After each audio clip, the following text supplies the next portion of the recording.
Good afternoon and welcome to this fourth session of our study of the minor prophets.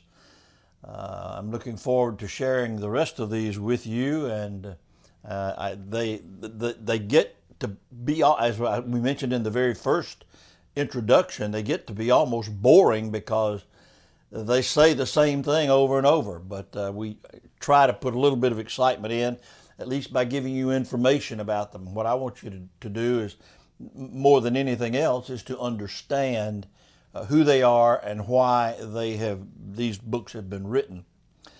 Today we're going to look at the book of Amos. Probably, like the rest of the minor prophets, a bit forgotten as far as a book is concerned. We don't hear too many sermons preached from the book of Amos. We certainly don't see it read in church very much. And I suspect that many of us do not know a whole lot about the book of Amos. But that's where we're going to go today. It's a difficult book to read. As I read through in preparation for this study, it came to my mind that this is very difficult reading because you understand what's about to happen. It's singularly a book of absolute condemnation and divine judgment. If you're seeking a feel-good book to read in the Bible, I can tell you now, Amos is not the book. It's not a feel-good book. Amos is, however, one of the earliest of the prophets. He appeared during the time when Assyria was the greatest world power, and he was kind of a contemporary with Hosea, Micah, and Isaiah. But he was the earliest of those four prophets. Now, the purpose of his book was to proclaim God's judgment on the kingdom of Israel. Now, remember that at this particular time, Israel was divided into two kingdoms, the northern kingdom of Israel and the southern kingdom of Judah. He called them to cease their disobedience, and he encouraged them to repent of their self-righteous sins and their faithless idolatry. To declare this message, God called Amos probably, I think I could say, one of the most unexpected characters God could have chosen to deliver his message. Amos had no ministry background, and he certainly did not possess any prophetic experience. He didn't come from a line of prophets, nor was he a prophetic mind. He was a simple herdsman. He shepherded sheep, and he dressed sycamore fig trees for a living. When he suddenly one day received this call from God. Now that call can be found in chapter 7, verse 15, where Amos writes, "But the Lord took me from following the flock and said to me, 'Go, prophesy to my people Israel.'" So here's a man who's out tending his flock, innocently just watching his sheep, and all of a sudden God calls him to be a prophet. Now, we don't know much about Amos personally. What we know comes from his book. He was born in Tekoa, which is a little town located in the high country north of Bethlehem and south of Jerusalem. It overlooked the wilderness of Judah. It was a place absolutely perfect for shepherding flocks and herds, so he was in the right place at the right time. But he was also a dresser of sycamore fig trees.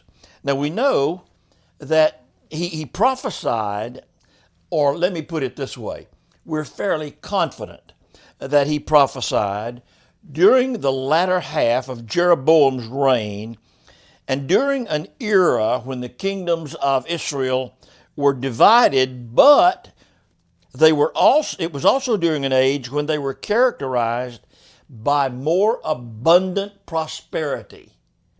They were prospering nations. They were more prosperous than they had ever experienced, especially the northern kingdom under Jeroboam II. Now, in chapter 1, verse 1, we read, helps us pinpoint the time that Amos actually ministered. It says 2 years before the earthquake. Now we know from Zechariah 14:5, and also from the ancient Jewish historian Josephus, that an earthquake of fairly significant magnitude occurred in the year 755 BCE. Now, with these historical markers, we can actually place Amos historically during the reigns of Uzziah, who was the king of Judah, and Jeroboam, who was the son of Jehoash that we talked about last week, the king of Israel, or sometime in the neighborhood of 760 to 755 BCE. That would be a good place to put his ministry time. Now, Amos prophesied principally to Israel for being disobedient to God's laws, but he also prophesied against the nations that were around Israel. He focused his message against the major cities in the northern kingdom, and that was pretty brassy of him, quite frankly. He didn't go to the little towns and burgs of Israel to do his prophesying. He absolutely had the gall to go to the major cities. For example, he dared to prophesy at the great cult center of Bethel.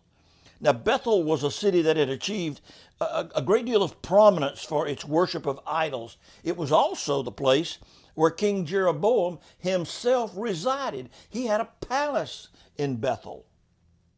So, boy, it took some courage for Amos to go to the city of Bethel and deliver his message. He bravely prophesied in Samaria. Now, Samaria is the capital city of Israel. I mean, these cities were inordinately prosperous. They had grown over time, partly because they were on major trade routes that crossed that area. He even prophesied that the Israelites would ultimately be conquered by the Assyrians and removed from their homeland. If I were an Israelite, I wouldn't want to hear that. That took a lot of bravery for him to deliver a message that says, hey, you ain't going to be here much longer. You're going to be taken into captivity, and you're going to be enslaved. That's essentially what he's saying. Now, the purpose of Amos's prophecy was to awaken Israel. He wanted to awaken Israel and the surrounding nations to the fact that the nation needed to be responsible and accountable for its sins. So the purpose of his message is really twofold. There are two purposes that he wanted to address, or two fundamental sins in Israel that he wanted to address. The first was an absence of true worship. They were not truly worshiping. And the second was a lack of justice. These were keys to the problems in Israel, the spiritual problems in Israel. They had no material problems. They were wealthy and they were prosperous, but they had spiritual problems.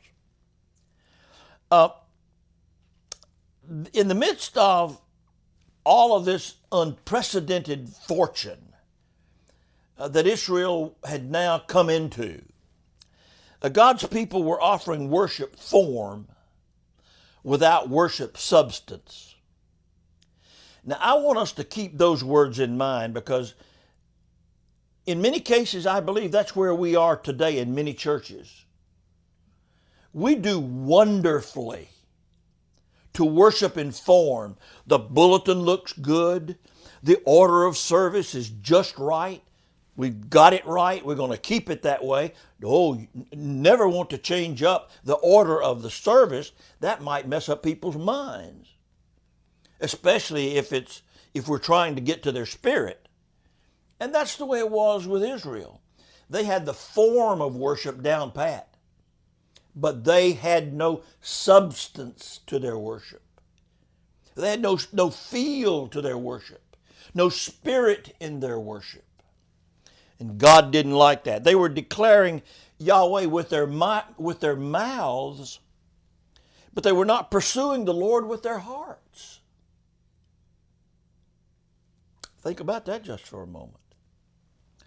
Their apostasy, that's evidenced by their recurrent, deliberate rejection of the prophetic message of Amos, would ultimately result in divine judgment. But God's the God of His Word.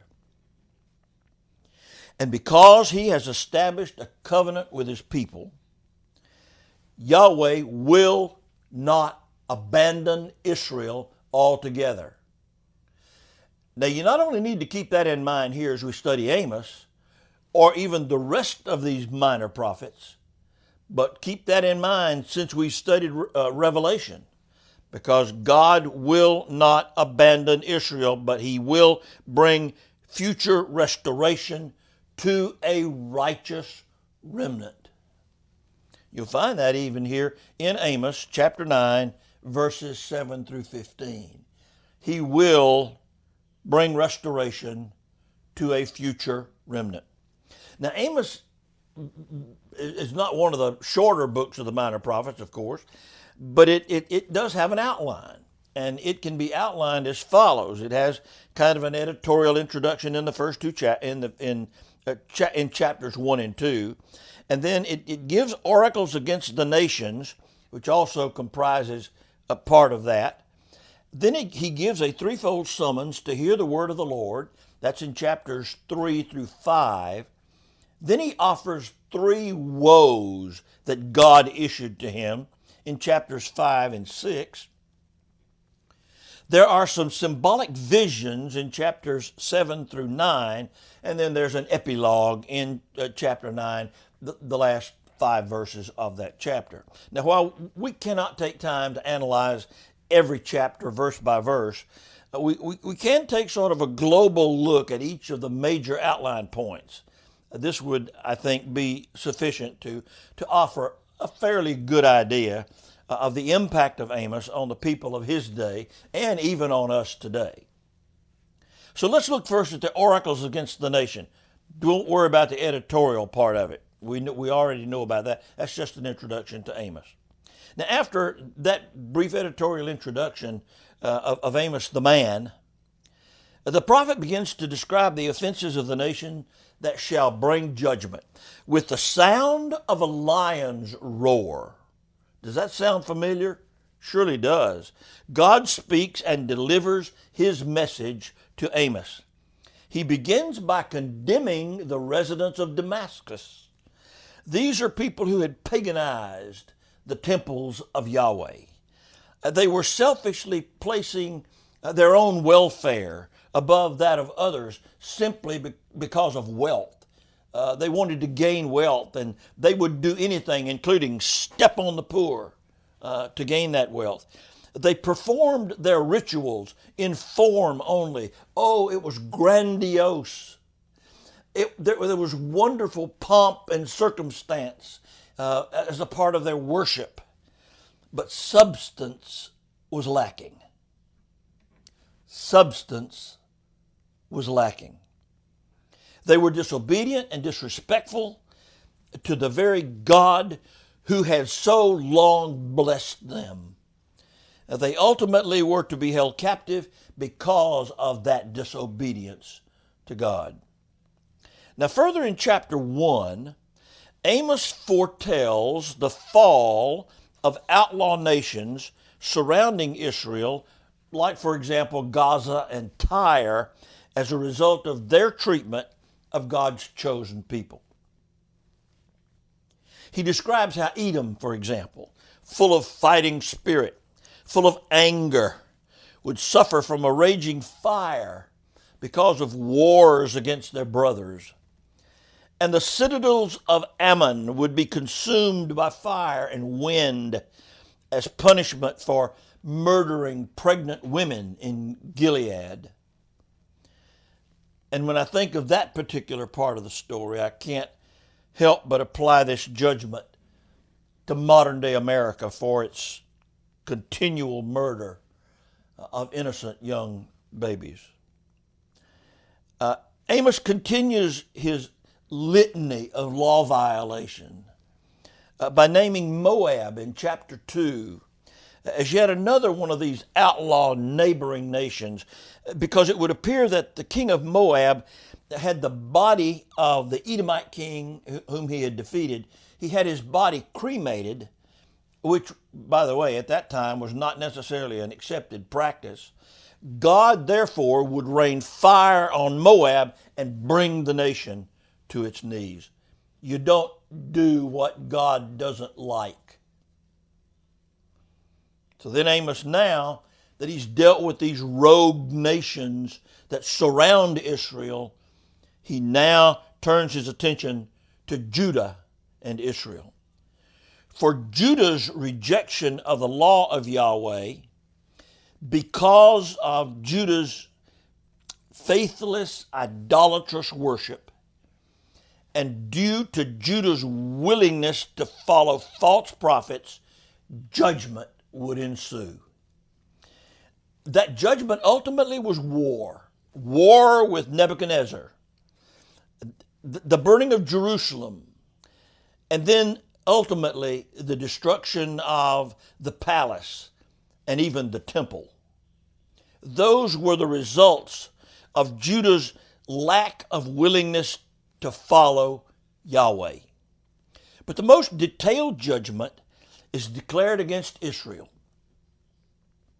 This nation whose judicial system was corrupt to the core, whose treatment of the down and out was unmercifully cruel, whose oppression of the weak in society was particularly severe, and whose licentious behavior, that immorality was an abomination to the very nostrils of Yahweh, that people would now suffer the judgment of a righteous God.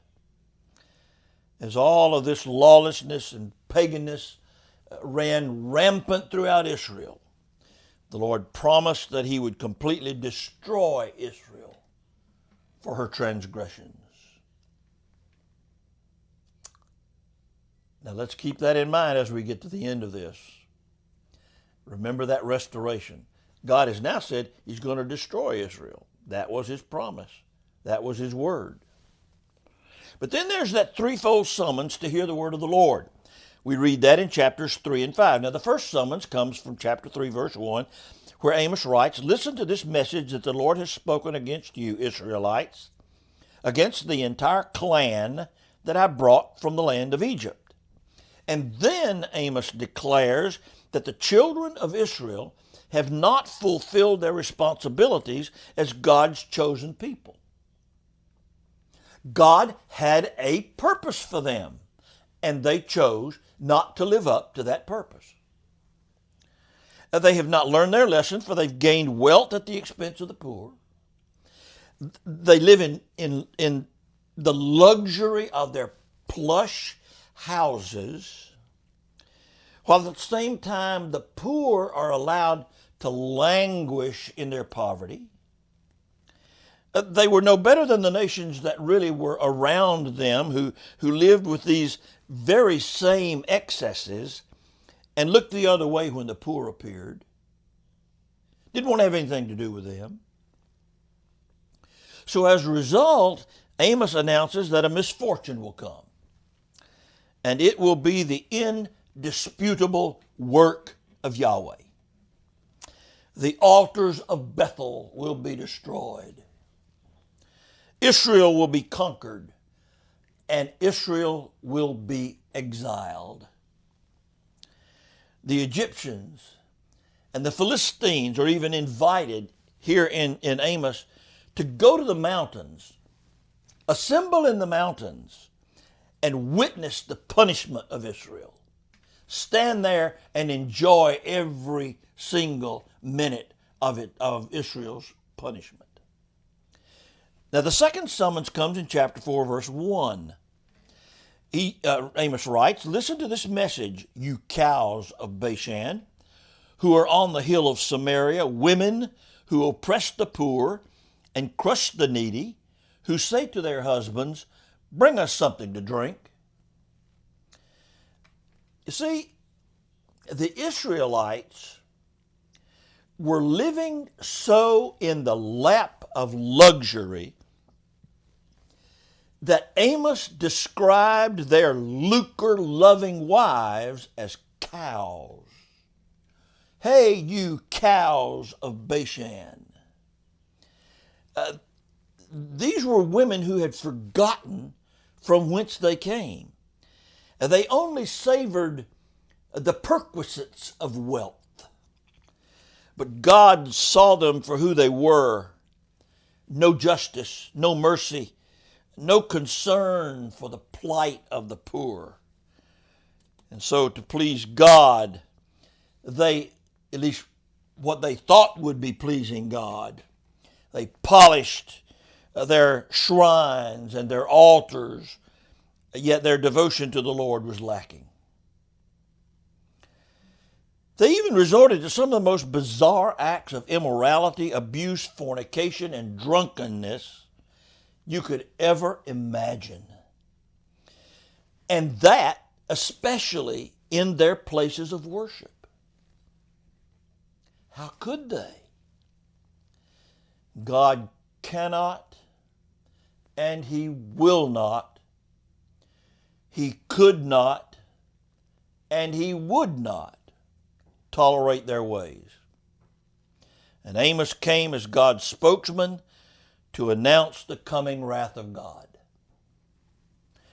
Now that wrath would take several forms. First, they will be taken away with fish hooks. Chapter 4, verse 2. Now, you may wonder what this means. Well, it was common among the Assyrians to lead people when they would drive, almost like a cattle drive, when they would take people from one place to another. These, we're talking about slaves. They would put hooks in their lips. They would put hooks in their mouths through their lower lip, and they would lead them that way. Of course, any tugging would bring pain, severe pain. They didn't care. They didn't care. They didn't care if they died, just as long as they would do what they were told. So what Amos is saying is that, like the Assyrians carrying away their slaves with fish hooks in their mouths, so the Israelites will be taken away with fish hooks. Second, the sacrifices at Bethel and Gilgal will be worthless. Chapter 4, verses 4 and 5. Number 3, rain will be withheld. Chapter 4, verses 7 and 8. Number 4, there will be a lack of bread. Chapter 4, verse 6. And 5, Israel will suffer blight and mildew. Chapter 4, verse 9. It's nothing less than just judgment at every turn. Nowhere to go. Everywhere they look, God's judgment is there. Now, the third summons is found in chapter 5, verses 1 through 2. Amos writes, listen to this message that I am singing for you. A lament, house of Israel. She has fallen. Virgin Israel will never rise again. She lies abandoned on her land with no one to raise her up. And he writes some beautiful words in here. He says, the Lord who made Pleiades and Orion is the very same God who invites you to seek me and live. Seek me and live. But they're not to seek him in the stars in Gilgal. They're not to seek him in the skies of Bethel or Beersheba, where once their worship was glorious and powerful. But now their worship is vain and worthless. They need to seek God in the quiet place of his temple. Worship him, not just in form, but in substance. Then in chapters 5 and 6, Amos issues 3 woes that he receives from God. He declares these on the people of God. He writes first, woe, this is chapter 5, verse 18, woe to you who long for the day of the Lord. Now, since Israel appears to have turned its back on Yahweh, this woe turns against those who have not loved the Lord their God. They are those who, in spite of knowing that they have been brought out of Egypt, that they have successfully traversed the wilderness, yet, and they now prosper in these wonderful cities, yet they don't acknowledge that the source of all of that prosperity is God. Why would Israel wish for the day of the Lord? Well, after all, it's not unlike the day of the Lord of Revelation. And we know how that will end, don't we? Now, then Amos asks a couple of what I think are rhetorical questions when he says, is not the day of the Lord darkness and not light? Gloom without brightness in it? You see, Israel was looking forward to the day of the Lord. They had listened to the description of the prophets and how the day of the Lord would be a day when God would defend his people and destroy his enemies. What a great and glorious day that would be. That's the day of the Lord that the Israelites sought. That's the day of the Lord for which they longed. In truth, however, you and I know, because we have hindsight, we know that the day of the Lord is a day of divine judgment. It is a day of divine judgment. It's a day when God will defend his people and his enemies may be destroyed, but rebellious Israel, covenant-breaking Israel, law-breaking Israel is headed for destruction. They've not only failed in worship and in their covenant relationship with Yahweh, but they've also failed in maintaining the ethical standards that were established by Yahweh. He had specific moral standards by which he wanted his people to live. They have failed in maintaining those moral and ethical standards. And Amos notes their shortcomings and how God no longer accepts their worship. He no longer accepts their sacrifices or offerings. He's simply tired of wasting his time on a people who no longer seem to care for him. Amos concludes this woe with words, that ring down through the ages. I especially like the King James Version of this verse. So this is where I kind of jump from my old Greek New Testament and my free translation to the King James. In chapter 5, verse 24, he says, let judgment run down as waters and righteousness as a mighty stream. Let judgment run down as waters, and righteousness as a mighty stream. Now the second woe addresses the wealthy in Zion and Samaria, chapter 6, verse 1. The first woe focused on the fundamental issue for the 2 woes that actually were to follow, and that is a failure to worship God properly. The 2 latter woes focus on Israel's failure to love their neighbors. One cannot love his neighbor without first loving God. If they don't love God, they can't love their neighbor. We know that they probably didn't love God, certainly not to the extent that they needed to or should have, and therefore they didn't love their neighbors. Love and justice are really hallmarks of the man of God and the people of God. So if you claim to be God's, and especially in our Christian era, you claim to be a Christian, and you are not a person of love or justice, you need to take inventory. Without these characteristics, one cannot, in good faith, declare himself as a godly person. Because of this fact, God, I think, will judge harshly any nation that oppresses the poor and or does not mete out justice equally. There's a lot being said today about the way our justice system operates. While we like to think we have the greatest justice system in the world, that's not necessarily so. We have many examples of people being railroaded in our justice system.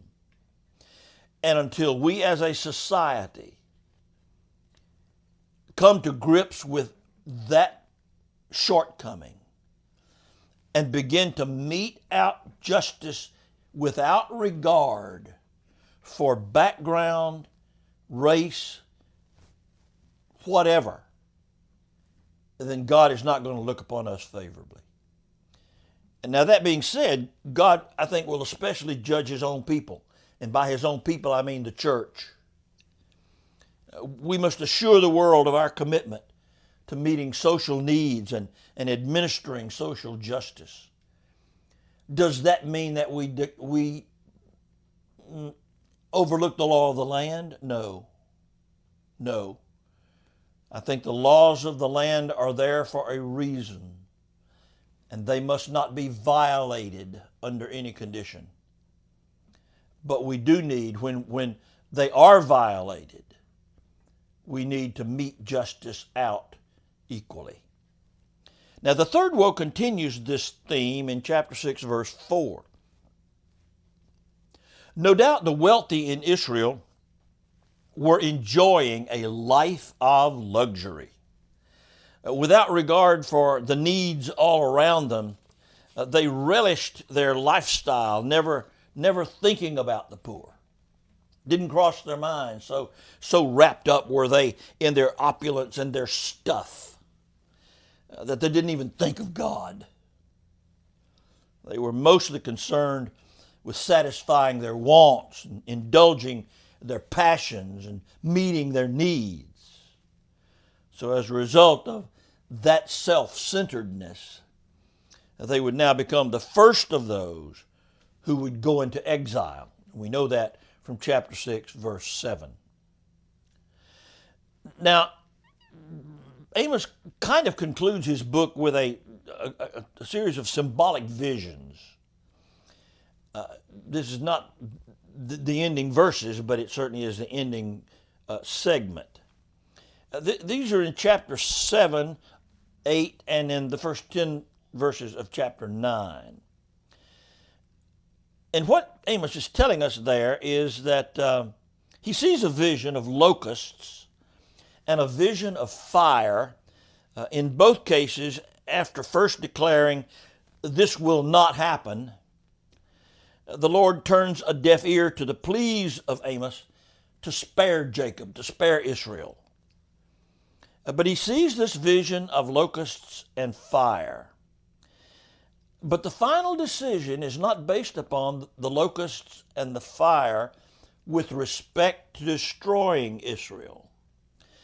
The final decision is based upon a third vision, that of a plumb line. Now, have any of you ever used a plumb line? I'm not a carpenter. I couldn't build anything that would stand up if I tried. But my father was a master carpenter. And when he died and I went through his belongings, he had obviously a large toolbox full of carpentry tools. One of the things that was in there was this heavy metal weight about this long, and it had a point on the end of it and a string attached to it. It was what he called a plumb bob. I don't know whether you call them a plumb bob today or not, but that's what he called it. It's a plumb line, and it's designed to set a straight line. It's used to measure the accuracy of a line. In this case, the purpose of the plumb line was to measure Israel by the standards of Yahweh. Having failed, God says, I will no longer spare them.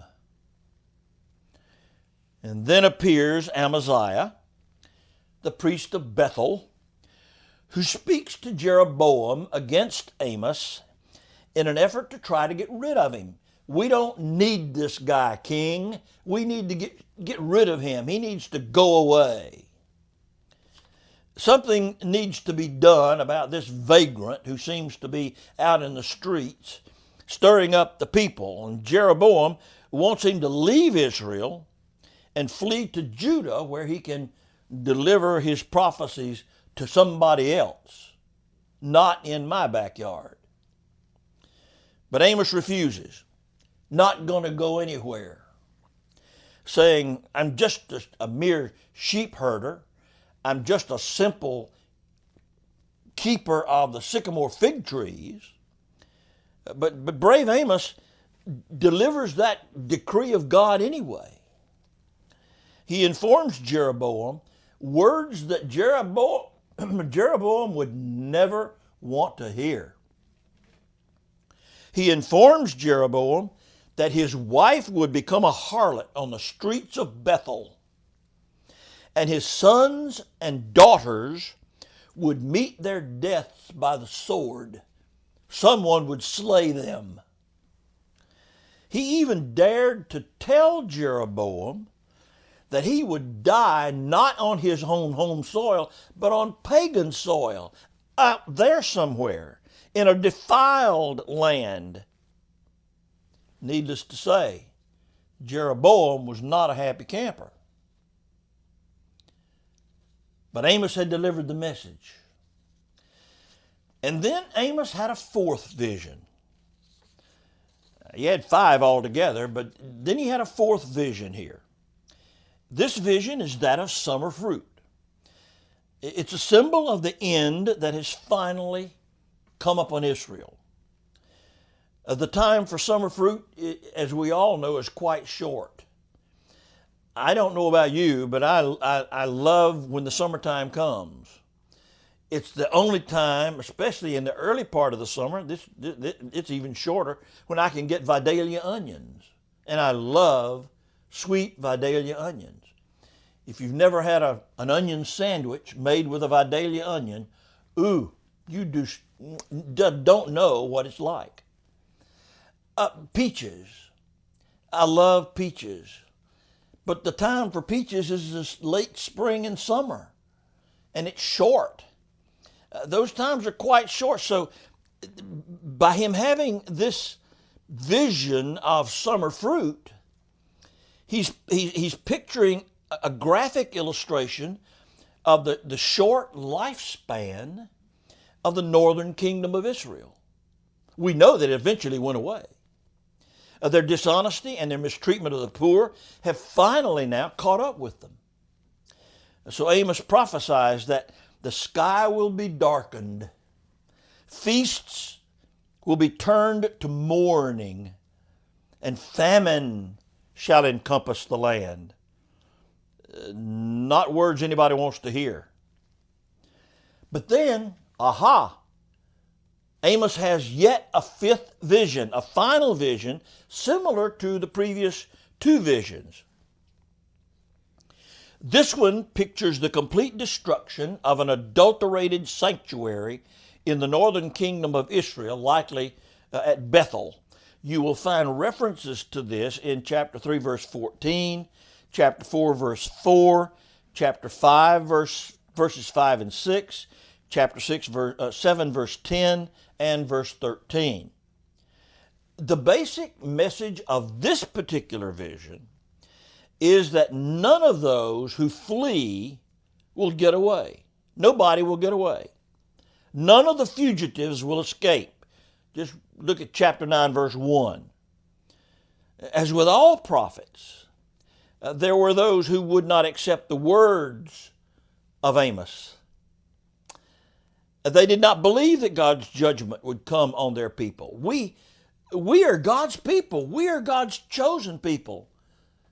We can do what we want and God will stay with us. No, that's really not quite true.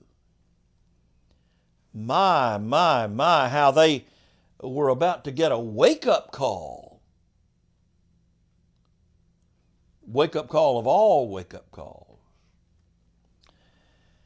This picture in chapter 9 reminds me of the image of Samson when he destroyed the pillars of the temple of the Philistines. Amos warns them, and now he envisions the very capitals of the columns falling on the heads of the worshipers. And those that were not killed by the falling stone are killed by the sword. There is no escape. And those who perchance survive the temple destruction and the sword will find captivity as their next fate. A doom and gloom prophecy. But then in chapter 9, verses 11 through 15, we have this epilogue which gives us a restoration under a Davidic king. Judgment is coming. But beyond that day of judgment is a day of blessing for Israel. These closing verses of Amos's prophecy bring hope as he speaks of the restoration of the Davidic line. And he's probably referring to the Messiah. I don't have any doubt that what he's referring to here is the Messiah. It's important to remember that Israel is God's chosen people. They indeed are God's chosen people. And he has not forsaken them. He won't forsake them. Paul wrote in Romans chapter 11, verses 25 through 26. He said, I do not want you to be unaware of this mystery. A partial hardening has come to Israel until the full number of Gentiles has come in. And in this way, all Israel will be saved, as it is written, the liberator will come from Zion. He will turn away godlessness from Jacob. And this will be my covenant with them when I take away their sins.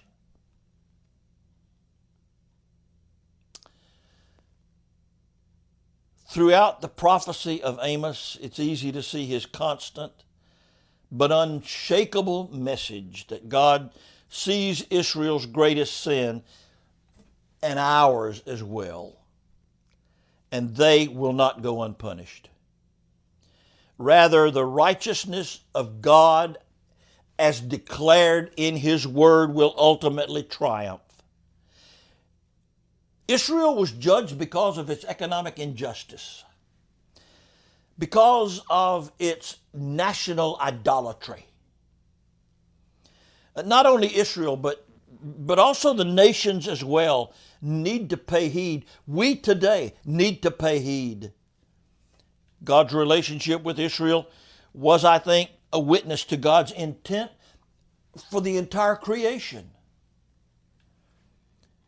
All nations, including the United States, should listen, learn, and heed the message of Amos. God will begin to work with Israel once again as a nation. Amos 9:11 through 15 looks beyond the time of God's blessing on the church to a future day of Jewish blessing. There is, after all, still a future age of blessing to come to Israel. And so concludes our study of Amos. Now, next week we will be looking at Obadiah, one of the short books of the minor prophets. I hope that you will join us for that. It only has 21 verses, but we can make a good 45-minute lesson out of it. So I hope that you'll join us again next week for our study of Obadiah. And you have a good day. Thank you for joining us.